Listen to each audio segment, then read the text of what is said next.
The evening sky was painted in shades of orange and gold as the sun slowly dipped behind the houses of a small, peaceful town. In a modest home at the end of Maple Street lived a woman named Grace. She wasn't rich, nor famous, nor powerful, but she carried something far greater, a heart full of unconditional love for her only son, Ethan.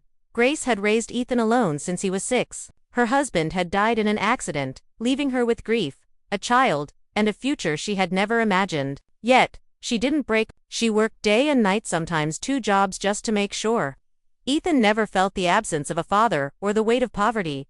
Every night, when the world slept, she knelt by her bed, closed her eyes, and whispered a silent prayer. God, keep my son safe, guide him, give him a future better than mine.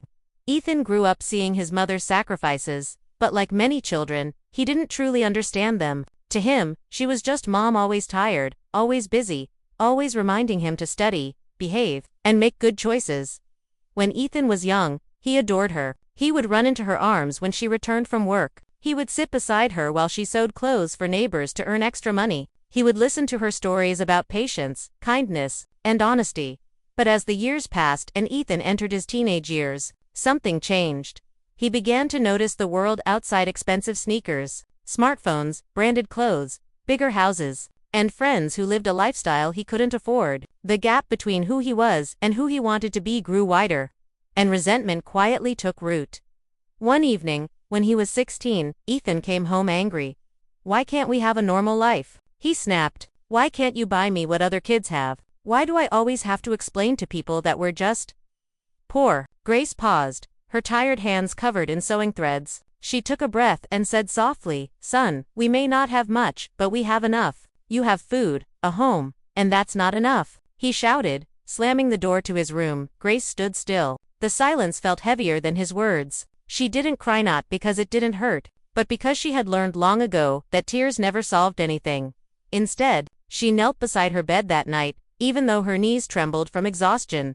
God, give him understanding, give him wisdom, protect his heart.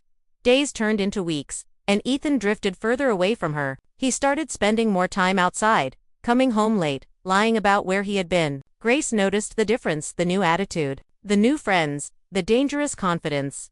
One night, Ethan didn't come home at all. Grace stayed up, pacing the living room, her trembling hands holding her phone. Anxiety wrapped around her like a storm. Minutes felt like hours. She didn't call the police. Something inside her whispered, "Just pray." So she did. She dropped to her knees again. "God, wherever he is, please protect him. Don't let harm touch him."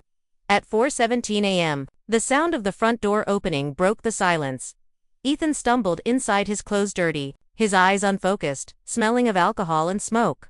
Grace rushed forward. "Ethan, are you all right? What happened?" He looked at her with empty eyes.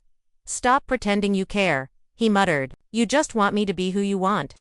Her heart cracked like glass, but her voice remained calm. "Ethan, I care because I'm your mother." Ethan pushed her hand away. "I didn't ask for your prayers or your rules. I don't want your life controlling mine." He stormed off. Grace stood frozen. Her body wanted to break down, but her spirit didn't allow it. She whispered again, "God, I can't reach him anymore, but you can." Years passed. Ethan graduated high school but refused college. He said he wanted success fast. He found friends who promised opportunities, but those opportunities came with risky paths. Soon he became involved in illegal business deals, thinking he was finally building the life he deserved. Money came fast, exciting, dangerous. Grace saw the change: the expensive watch, the new phone, the arrogance.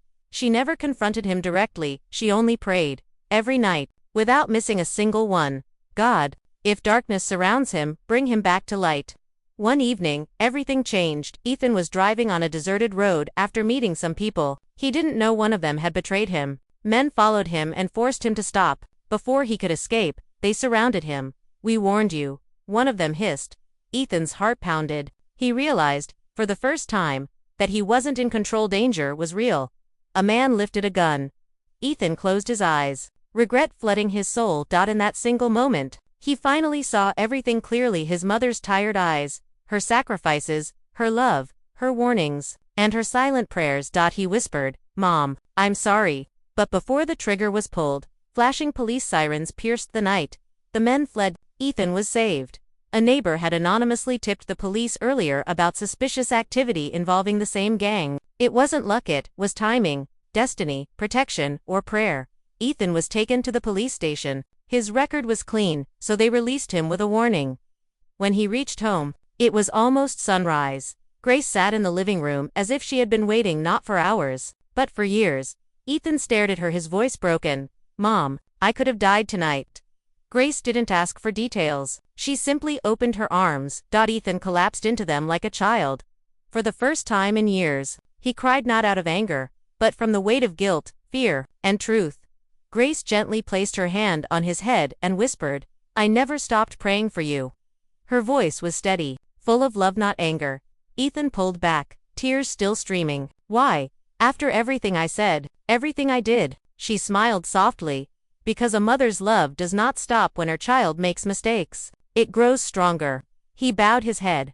"Mom, I want to change. I don't want that life anymore." Grace placed her hand over his heart. "You already have. The moment you realized what matters, everything changed." From that day, Ethan rebuilt himself, not fast, not perfectly, but one honest step at a time. He enrolled in college, worked part-time, and chose better friends. Every day was a lesson in humility and gratitude. And every night, Grace still prayed, but her words had changed. "Thank you, God, for bringing him back." Years later, Ethan became a successful man not because he chased shortcuts, but because he finally understood the value of effort, patience, and blessings that come in silence. On his graduation day, he held his diploma, turned to his mother, and said, "Mom, this isn't just mine, it's yours. Your love built this. Your prayers guided me." Grace smiled through tears. "My son, this is only the beginning." Because sometimes a mother doesn't need to shout. She doesn't need to fight. She only needs to pray. And those silent prayers can change everything.